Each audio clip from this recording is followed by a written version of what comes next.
Today's card review comes to us from March of the Machines. This is the extended art version of Breach the Multiverse. It costs about $3.74 on TCG Player, so not bad. A good card for collectors, will probably gain some value in the future, and it's also a good card if you want to get the standard version to put in your decks and create some serious power in the late game. The card is basically for milling and pulling from a graveyard, so when you play it, each player mills 10 cards, you and your opponent, or if you're playing with 2 or 4 people, everybody mills 10 cards. Then you choose a creature or planeswalker card in that player's graveyard and put those cards under the battlefield in your control. So you get 2 free cards on the battlefield under your control. They have to mill 10 cards. This can be a game changer. This could turn a game around. This could win a game. It's definitely worth $3.74, and I might go for the extended art version if I was going to put it in one of my decks, just because it looks super cool. This has been your card review of the day with Hubbys. Now we get into the gameplay. I was getting beat down pretty bad, like real bad, and I decided to dump a bunch of stuff out of the deck that I was using. This deck was the original Second Breakfast deck. I got it using jump-in tokens. And a lot of these cards I had in here weren't really helping me out. I put more Dunedin Rangers in there because they have landfall, which always helps. When you want the ring to tempt you, you put a land down, boom, the ring tempts you. So having those out is nice. I wanted this deck to continue to create food tokens, so that's what I did. Left all the stuff that creates food tokens in there. And, oh look, that's cool. That's got a,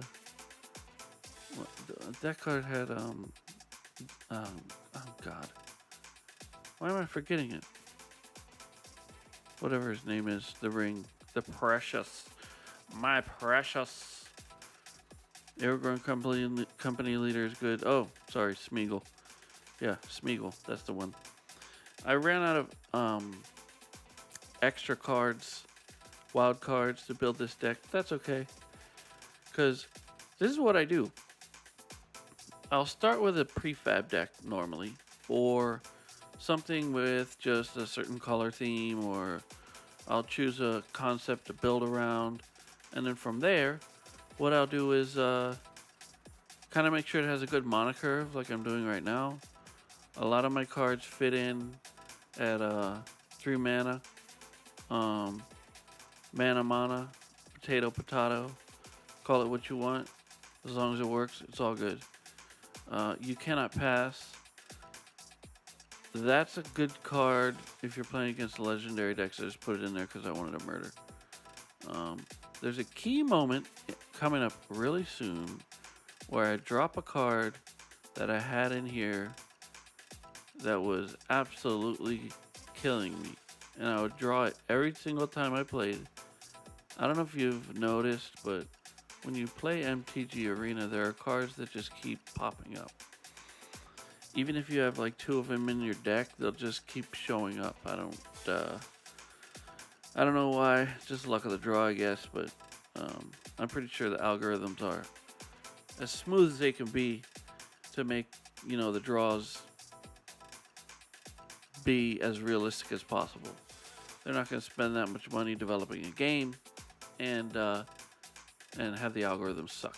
So right here, I see Frodo Sauron's Bane, and I realize that I have no swamps in my deck. Bing, bing, there he goes. So that was one of the key moments in rebuilding this deck.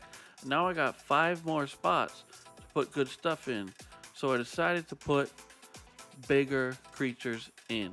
And I think I started with some Ents. There we go, Quick Beam, Upstart Ent, Generous Ent. This way, late game, I can actually have some serious power coming down. Theory. Learning time.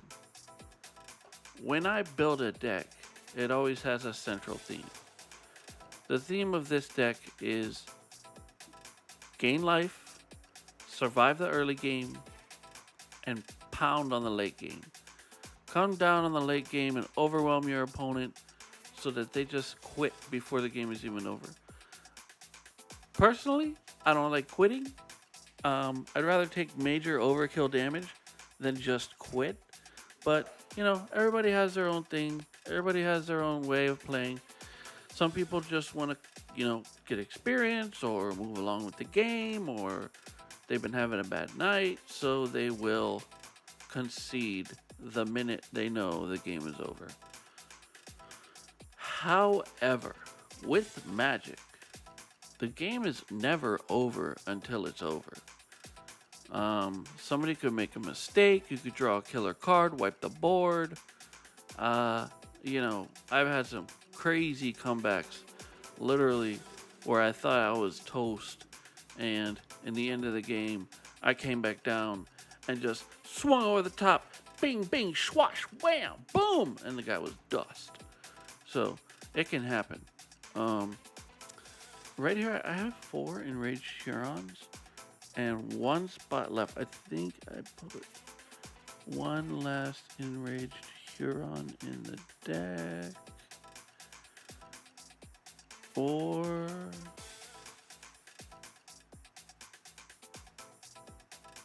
finish Entis Restoration. That's a good one.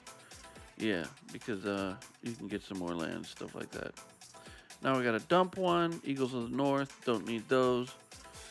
Flying, I'm not really worried about. All right, let's go. Game time. Let's see if this works. We're doing Alchemy because you can barely play with any cards from Lord of the Rings if you're not playing Alchemy. The set is just too overpowered to play in Standard. So that's how they figured they would roll it. And I agree. Texas Ranger 897, shout out. Alright, let's see what I got in my opening hand. Epic Confrontation. East Farthing Farmer, Shower of Arrows, Generous End, and 2 forests and a land. Not bad. I'll take a opening hand with 3 mana. And you see the deck is pulling with a nice mana curve. I got a 2, a 3, another 3, and a 6 in there. I think I can actually forest cycle the Ent to get more land if I want to, which is nice for those big creatures because, you know, a lot of times they just sit in your hand until the end. And then if you need more mana early game, it's great to be able to get rid of one of those. Texas Rangers coming right out of the gate with the Snarling Wolf. Oh, there's another one, Snarling Wolf. You can pump those up pretty quick. And they can be really dangerous, so if you want a werewolf deck, definitely put those in there. Those are pretty much a staple for any werewolf decks. I can't really do anything yet. I might forest cycle the Generous Ent. I'm not sure. No, I'm just chilling. He doesn't really have enough money to pump, so he ain't doing nothing. I like the Ajani, the glowing Ajani. It's a cool avatar. I also like my hooded avatar. I've had that for a long time, and I don't think I'm going to change it. It carries a certain mystery. And you see, as I got Second Breakfast deck, I got all the food right in front of me. So if I get hungry, I can eat some eggs and sausage, cheese. Wham, wham. Ooh, damn, he hit me for 2. Ow. All right. Entis Restoration. Play a land, man. There you go. Get it out there. All right, good job. Entis Restoration coming next. Oh no, do I put an East Farthing Farmer out there? Yes, I do. Okay. Create a food token. Target creature gets +1/+1, but I don't have a target creature, so I get +none/+none.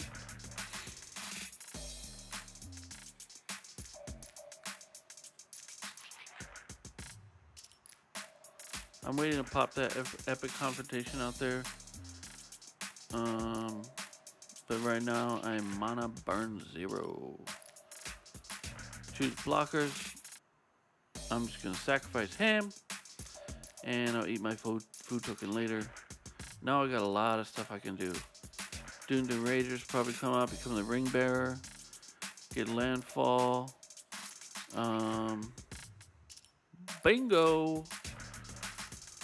Alright.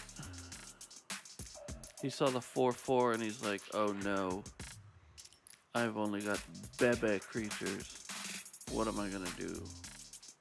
Let's see what he does. Hungry Ridge Wolf. Ooh, he got the +1/0. That's nice. So at this point, I look like I'm in real bad shape.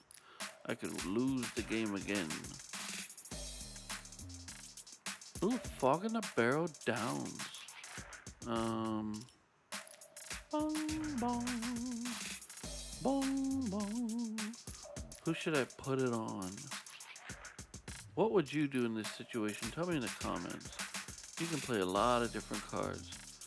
I will probably do Entis Restoration because I still got a food token and I can only take 2, 4, 5, 6 damage, maybe 7.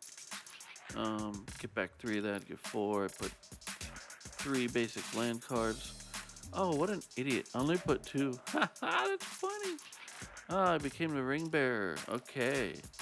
I didn't realize I could put 3 basic land cards down. Next time I gotta pay attention. Pay attention, man. What are you doing? Alright. Okay, now he ain't doing nothing. Oh, he puts another wolf out. We are in bad shape right now. Wham, choose blockers. Alright, I will block. The 3/2, take 2, 3, 4, 5, 6.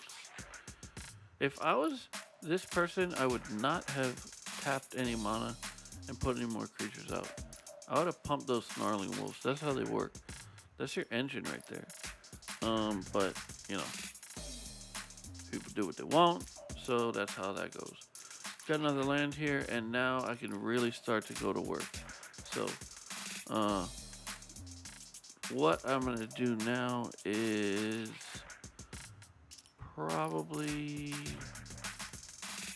throw out the generous end, create a food token, then I'll have a 5/7.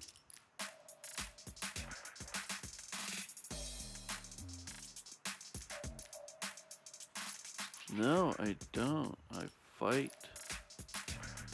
I'll get rid of him. There you go. Boom. He's gone.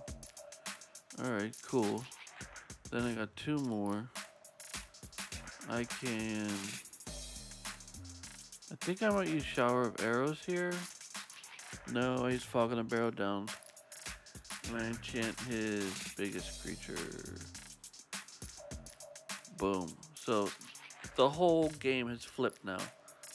I got a 5/3. I'm going to attack because I want to put some pressure. I still got a food token so I can gain life. I decided not to attack, which is probably a smart move.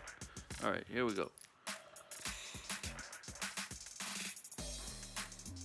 Dunedin Rangers.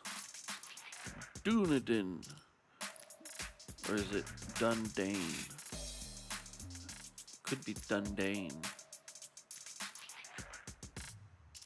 Unnatural Moonrise. It becomes night until end of turn. Target creature gets 1/0 and travel. Ooh. Alright. I'm almost ready to sacrifice my food token, but not quite. I'm not really worried. The game is not over till it's over. Ooh, he just became a 4/3. Interesting. I mean, be in a big trouble. Alright, what I'm gonna do here is pass the blockers, kill his small creature, take the damage. That puts me at 4. Then he will only have 2 small snarling wolves. My thought process here being the next turn, I could put out a massive end and pretty much stop anything he's doing right now.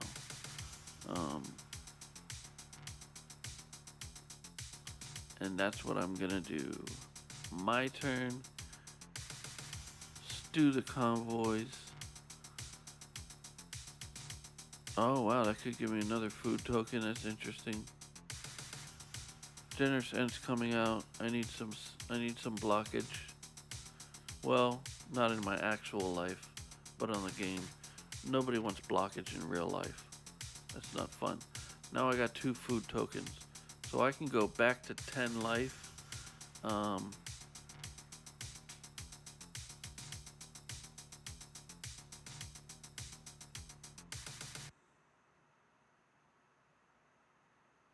Smart move, Mike. Smart move. No attacks.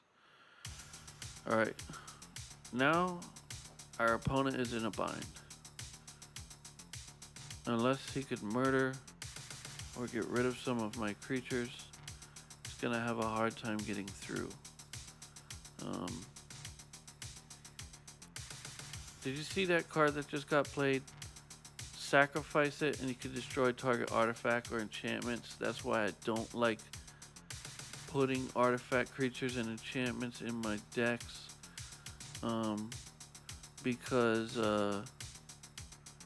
you know, they can just burn their creatures and destroy your creatures.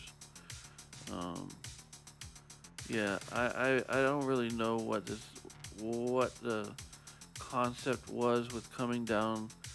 This was probably where he made his most critical mistake, because now he's got nothing left.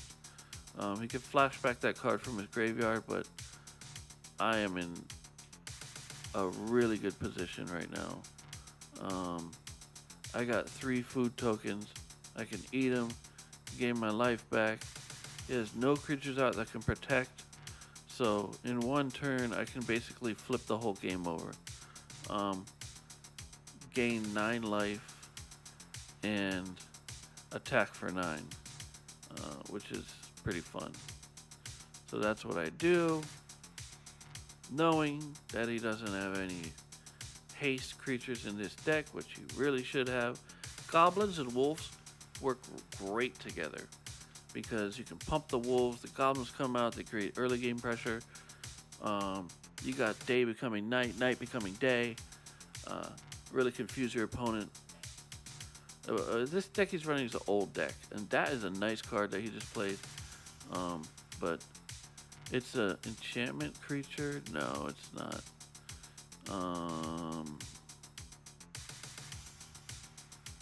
I forget what I did right here. Yeah, East Farthing Farmer. All my guys get +1/+1.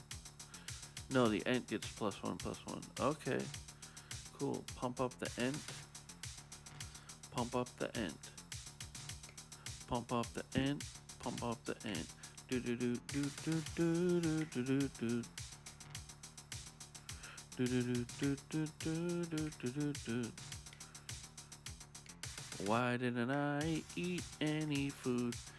Keep the pressure on, so I attack. He has to block it, or else he's in bad shape. So that's what I did. I attacked. He has no choice but to block it because I got 2 blockers, and if he swings with that other, see, critical mistake there too. I think at this point he's ready to go. He's over what's happening right now because he had the game won, basically, and made 1 bad mistake, attacked with those 2 little snarling wolves when he knew I had overpowered them and they would just die.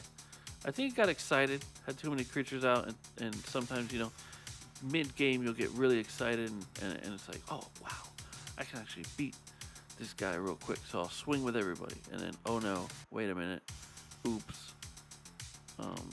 Yeah.